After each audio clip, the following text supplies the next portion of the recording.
Hello tout le monde, c'est Florie, la fondatrice de My Blueprint. Bienvenue dans ce podcast intitulé Le Morning de Florie. Pour tous ceux et celles qui me connaissaient, welcome back. Et pour tous les nouveaux et les nouvelles, merci d'être là. Le Morning de Florie, c'est quoi ? Eh bien, c'est commencer ta semaine avec un bon coup de boost pour te faire réfléchir sur ton identité, tes relations et ton organisation. Ensemble, on va réveiller ta conscience. Ensemble, on va réveiller ton vrai toi. Dans ce nouvel épisode, on parle toujours de rentrée et on parle aussi de nous. Ben oui, parce que dans les épisodes précédents, vous vous rappelez, on a parlé de comment bien surfer sur la rentrée en bien préparant sa maison. Ensuite, on a parlé de comment bien préparer ses enfants. Et maintenant, eh bien, on va voir comment bien se préparer, nous, en tant qu'adultes. Parce que la rentrée, ça nécessite des challenges dans tout. Dans notre organisation de vie, notre maison, dans l'organisation de nos enfants si on en a, mais aussi dans notre organisation personnelle, émotionnelle, spirituelle et matérielle. Donc c'est parti, messieurs, mesdames, c'est à nous. Comment est-ce qu'on se prépare en tant qu'adulte ? La vérité, c'est que les vacances, toujours pareil, ça peut vite nous manquer. Les enfants, ça leur manque, mais nous aussi. Pourquoi ? Parce que pendant les vacances, la réalité, c'est qu'il y avait moins de contraintes. Il y avait moins d'obligations. On avait moins de « il faut que » dans notre planning ou même dans notre bouche. On avait moins besoin de dire non. Et ça, qu'est-ce que ça fait du bien ? Je sais pas vous, mais moi, il y a des moments où j'ai l'impression que je fais que dire non, en fait. Mais pas pour les choses forcément qui me tiennent à cœur, on est d'accord. Hein. Par contre, le non aux enfants, il est permanent. Bref. Donc nous aussi, eh bien, la rentrée, on peut avoir un côté excitant et puis on va avoir un côté un peu déprimant. Parce que c'était bien quand même les vacances. Donc comme les enfants, on doit se préparer. Physiquement, mentalement. Et aussi, une chose qui est hyper importante et que vous découvrez, je suis sûre, à chaque nouvelle rentrée de septembre, c'est que pendant les vacances, vous avez évolué. Il y a des choses qui se sont passées en vous. Il y a des choses que vous dites, qui sont claires maintenant. C'est que vous voulez plus que ça soit comme ça maintenant, le quotidien. Il y a des choses dans votre tête où c'est clair maintenant. Pendant les vacances, c'était bien, je veux que ça continue comme ça. Il y a des choses où vous ne voulez pas de retour en arrière. Et vous savez quoi, vous avez raison et vous avez le droit. Mais maintenant, comment est-ce qu'on fait pour instaurer ce non, pas de retour en arrière ? Le bien-être que j'avais à ce moment-là des vacances, je veux le conserver. Eh bien, on va voir tout ça. Premièrement, on va parler de préparation mentale et émotionnelle. Le premier point à aborder pour nous, c'est celui-là. Ça va passer par quoi ? Ça va passer par des discussions. Et la première discussion à avoir, c'est la discussion avec soi-même. Et oui, c'est pas forcément celle à laquelle on s'attend. Hein. Mais c'est se mettre face à la glace et se dire, une bonne fois pour toutes, on fait un petit bilan là, de cette rentrée. Comment je me sens ? Comment c'était les vacances ? Qu'est-ce qui s'est passé ? C'était quoi les points forts, les points faibles de ces vacances ? Ok, et maintenant là que c'est plus les vacances, que c'est la rentrée. Qu'est-ce que j'ai fait cet été qui était vraiment chouette et que je veux pas perdre ? Qu'est-ce que je veux instaurer dans mon quotidien maintenant ? Est-ce que c'est ce temps de lecture que j'ai eu tout l'été, que j'ai adoré et je veux plus le perdre quand je reviens, quand je retourne dans mon train-train parce que c'est un temps qui me fait du bien ? Est-ce que c'est le fait d'aller marcher tous les matins avant que tout le monde soit réveillé ? Est-ce que c'est le fait juste de me poser 5 minutes dans mon canapé et de regarder un coucher de soleil ? Est-ce que c'est le fait d'écouter de la musique relaxante ? Est-ce que c'est le fait de passer un temps de qualité avec mes enfants ? Est-ce que c'est le fait de pouvoir prendre mon conjoint et d'aller déjeuner ensemble le midi ? C'était quoi la chose pendant vos vacances qui vous a fait du bien et vous vous êtes dit « ça, je veux pas le perdre. Vraiment, il faut que ça soit là maintenant. Il faut pas que ce soit juste dédié aux vacances, il faut que ça soit tout le temps. » Eh bien, une fois que vous avez réfléchi, que vous avez eu la discussion avec vous-même, vous l'écrivez quelque part. Si vous avez votre planeur, vous l'écrivez dans votre planeur. Et ensuite, eh bien, vous savez quoi ? On va en reparler. Une fois que vous avez eu cette discussion avec vous-même, maintenant, ce qui va être important, c'est d'avoir une deuxième discussion. Et la deuxième discussion, elle va venir avec votre conjoint, si vous en avez un, ou votre conjointe. Et ça va être un peu le même style de discussion. Ça va être une discussion du genre, qu'est-ce qu'on a fait cet été qui était génial pour nous, pour notre couple, et qu'on veut garder, qu'on veut instaurer dans le quotidien.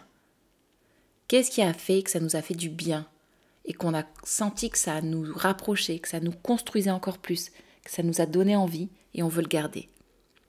Eh bien, ça, ce que vous avez fait, qui était important, écrivez-le aussi. Et on va en reparler après. Vous comprenez? Il y a toujours des choses pendant les vacances qui sont bonnes, mais qui ne doivent pas rester dans les vacances, qui doivent venir avec vous, qui doivent s'instaurer dans le quotidien. Le quotidien, c'est pas juste une injonction de il faut que, je dois. Non, le quotidien, c'est la vie en général. Le quotidien, c'est ce qui fait que votre vie, elle est là, elle est comme ça en fait. C'est pas les vacances qui illustrent la manière dont on vit, c'est le quotidien qui illustre ça. Et on a besoin d'avoir un quotidien qui nous ressemble et qui nous fasse du bien et qui nous encourage. Donc, pendant les vacances, il y avait forcément des choses qui vous ont fait du bien. Reprenez-les, instaurez-les dans votre quotidien pour avoir quelque chose qui soit épanouissant pour vous. Et la discussion que vous avez eue avec vous-même, que vous avez eue avec votre conjoint, vous pouvez l'avoir avec vos enfants aussi. Qu'est-ce qu'on a fait pendant les vacances qui était chouette ensemble et qu'on peut garder? Et ça, je vous en ai déjà parlé dans l'épisode précédent quand je vous parlais comment préparer vos enfants pour la rentrée, d'accord? Donc si vous ne l'avez pas écouté, foncez l'écouter, comme ça vous fera une piqûre de rappel. Une fois que vous avez eu ces discussions-là, eh bien, la deuxième étape importante pour une bonne préparation mentale et émotionnelle, ça va être la reprise de vos routines. Comme pour les enfants, on a des routines. Matin, soir, sommeil. Ces routines-là, elles encadrent nos journées et elles sont indispensables. Donc, eh bien, se préparer mentalement, ça va être la reprise de ces routines-là. Voir si elles sont toujours d'actualité, voir si elles sont toujours aussi efficaces, si elles nous font toujours autant de bien, les réajuster si besoin, peut-être ajouter quelque chose de nouveau et les reprendre pour remettre un cadre et pour nous aider, nous sécuriser, nous aider à relâcher la pression et porter nos journées. Parce que la routine du matin, c'est ce qui te prépare mentalement, physiquement et qui prépare ton cœur pour la journée qui arrive. Et la routine du soir, c'est ce qui t'aide à faire le bilan de ta journée et c'est ce qui t'aide et ce qui va préparer ton sommeil et une bonne nuit. Donc, on ne lésine pas sur les routines, on les reprend, on les retravaille et on les réimplémente. Le deuxième point de comment bien se préparer, il passe par une préparation matérielle.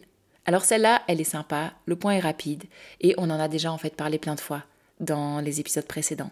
La préparation matérielle pour vous, elle passe par votre maison. Donc ça, je vous invite à aller réécouter l'épisode sur comment bien préparer sa maison pour la rentrée. Mais elle passe pas que par la maison, Elle passe par aussi vous, de quoi vous avez besoin pour cette rentrée. Pour votre bureau, pour vos fournitures, pas scolaires, ou peut-être que vous avez repris vos études aussi, qui sait. Mais ça peut passer par un petit réaménagement du bureau au travail ou à la maison si je travaille de la maison, une nouvelle petite déco, une petite plante à rajouter par-ci par-là. Ça peut être aussi une préparation shopping. On va acheter des nouveaux vêtements, comme pour les enfants qui aiment avoir une nouvelle tenue. Nous aussi, on aime avoir une nouvelle tenue quand on reprend le travail. Vous voyez, ça passe par tout ça. Ça passe par vider son sac à main, enlever un peu le sable qui restait de cet été, et puis maintenant reprendre tout ce dont on a besoin. Ça passe aussi peut-être parfois par ranger sa voiture, refaire de sa voiture un endroit qui va nous aider aussi, qui va nous accompagner dans notre rentrée, parce que pour certains, il y a des personnes qui passent 1 heure, 2 heures, 3 heures en voiture par jour. Donc on se réapproprie sa voiture, son sac à main, son bureau, sa garde-robe. On se réapproprie tout ça pour préparer matériellement cette rentrée. Vous voyez, ça, c'est un sujet facile. Et maintenant, le troisième point, et ça c'est le plus challengeant pour vous et pour moi, c'est on se réapproprie l'organisation et la planification. Parce que sans ça, il n'y a rien qui tient. Sans ça, notre vie, elle ne peut pas fonctionner correctement. Sans ça, si vous avez une famille, votre famille, elle ne fonctionnera pas correctement. En fait, c'est fou, mais en tant qu'adulte, on est tellement responsable que tout se passe bien. Et pour que tout se passe bien, il faut que l'organisation, elle soit là. Parce que l'organisation et la planification, c'est le socle, c'est la base de votre famille. Et si vous n'avez pas une famille, si vous n'avez pas d'enfants, et que vous avez un couple, c'est la base de votre couple. Et si vous êtes célibataire, que vous n'avez pas d'enfants, et que vous êtes seul, eh bien votre organisation, c'est la base de votre vie. Ça marche pour tout le monde en fait. Pourquoi ? Parce que c'est votre organisation et votre planification qui vont permettre de réaliser ce que vous avez envie de réaliser dans votre vie. C'est ça qui va permettre d'avoir un quotidien épanouissant ou pas. C'est ça qui vous permet de réaliser les rêves que vous avez et objectifs ou de ne pas les réaliser. L'organisation, le temps, c'est le socle d'une vie. Et nous, qu'est-ce qu'on cherche chez My Blueprint ? On cherche à avoir une vie qui nous ressemble, qui nous épanouit, un quotidien qui nous fait du bien. Et ce qu'on veut, c'est qu'on puisse se retourner à la fin de notre vie et se dire « Je me suis pas ratée, j'ai pas de regrets, j'ai fait tout ce que j'avais envie de faire, j'ai accompli tout ce que j'avais envie d'accomplir, j'ai appris tout ce que j'avais envie d'apprendre, j'ai réalisé tout ce que j'avais envie de réaliser. Mais ça passe par quoi? Eh bien, ça passe par une organisation qui est maîtrisée, qui est gérée. Donc, on parle de ça.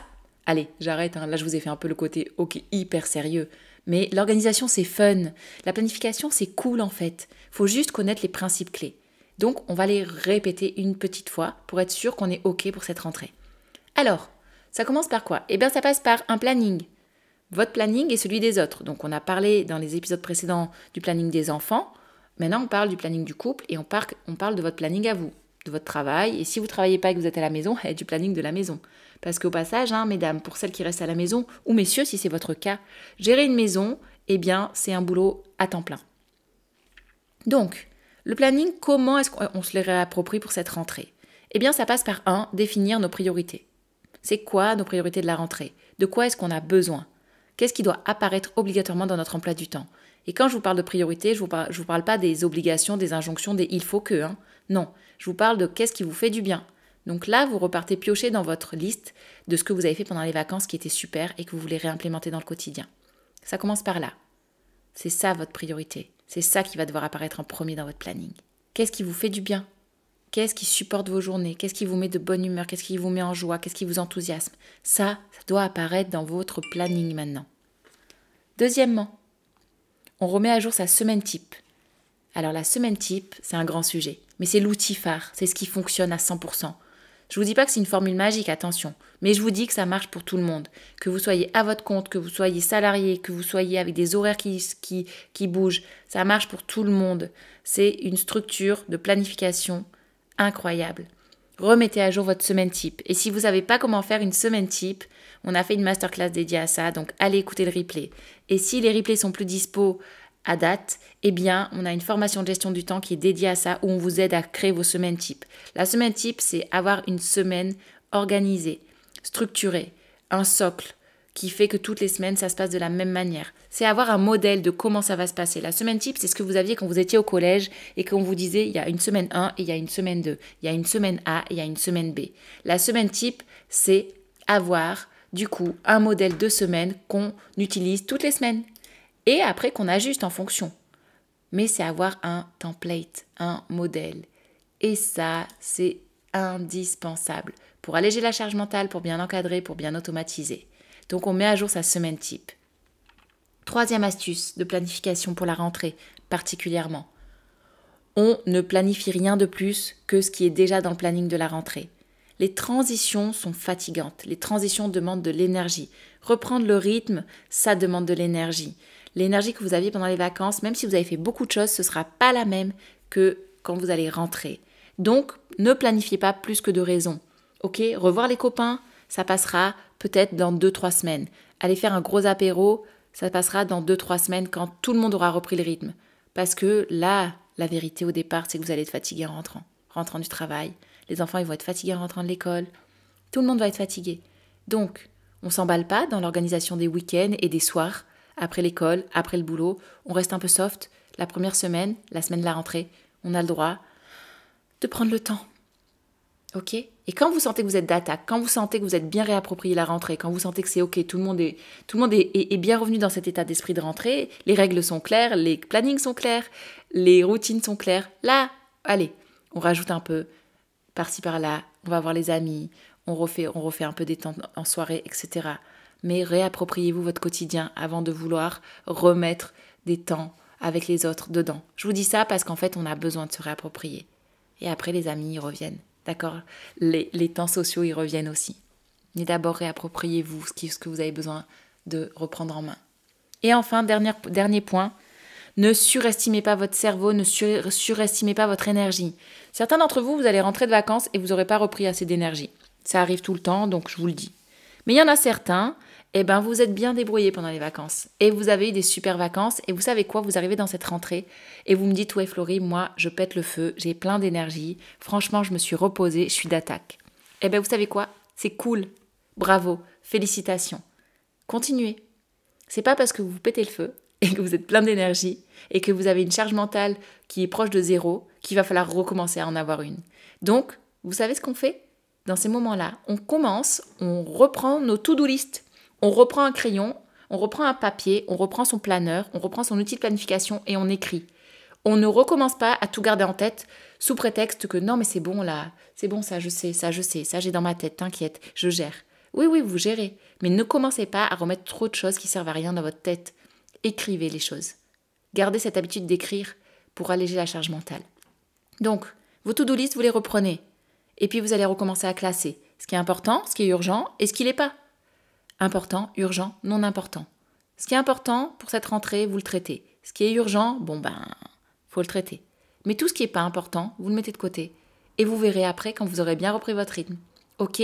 Donc, mot d'ordre, on réécrit pour ne pas garder dans la tête. On garde l'énergie des vacances. C'est pas parce que vous êtes au top que vous devez tout perdre en reprenant des informations dans votre cerveau qui ne sont pas importantes, pas intéressantes. Donc vous écrivez. Ensuite, comme pour nos enfants, nous aussi on a le droit d'avoir un espace de détente et de travail. On se réapproprie notre espace de travail, on se réapproprie notre espace de détente. Pourquoi ? Parce qu'on en a besoin. Pour bien travailler, c'est cool d'avoir un bureau qui nous plaît. Pour bien se détendre, c'est bien d'avoir un espace cosy dans la maison. Donc si vous n'avez pas écouté l'épisode sur se réapproprier sa maison et préparer sa maison pour la rentrée, je vous invite à le faire maintenant. C'est là où vous avez toutes ces infos concernant votre espace de détente et votre espace de travail. Ensuite, qu'est-ce qu'on fait ? On garde la nouveauté. La nouveauté, c'est indispensable à un quotidien épanouissant. La nouveauté, ça amène l'enthousiasme dans une vie. La nouveauté, ça amène la joie. La nouveauté, ça fait du bien. Donc, on essaie de retrouver dans notre planification des temps où on fait des choses nouvelles. Des temps où on est curieux. Des temps qui ramènent l'enthousiasme.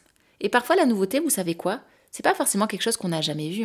Ça peut être juste de garder l'ancien et de le faire différemment.